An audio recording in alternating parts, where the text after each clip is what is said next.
Hello, my name is Tahir Adil Chaudhary. Welcome to my presentation on the hierarchy of knowledge for adaptation. I am from Bangladesh, and the biggest situation that we're facing is adaptation.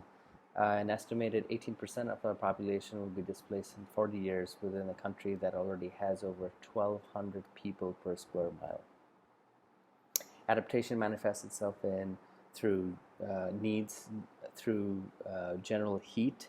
Everybody's affected, but the poorest fifth will be affected more before we even reach 2 degrees Celsius. That also relates to glacial melt that leads to flooding and erosion, which ultimately impacts civil society, displacement, economic loss. Also, things like saltwater intrusion directly from sea level rise directly impacts food and agriculture. The actions that can make a difference. Policymakers need funding to support adaptation projects to make the community more resilient.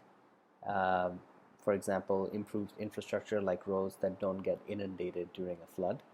And to do that, the society at large, the individuals, households, communities, cities, and then countries need to demonstrate that its adaptation capacity, which I will talk about more. And the example would be petitioning for improved stormwater management.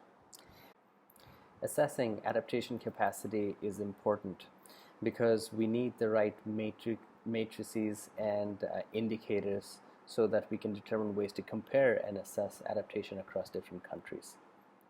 Salim Haq recommends a knowledge of adaptation capacity scale. I would go one step further to assess the capacity for change.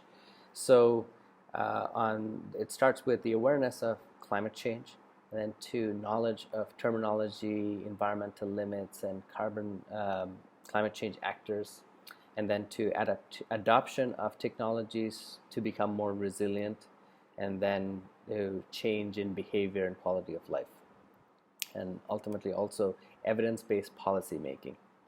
My recommendation, the call to action is to the natural and social science researchers and policymakers to work with the community champions and business communities and NGOs to advise the UNFCCC on developing and measuring adaptation capacity.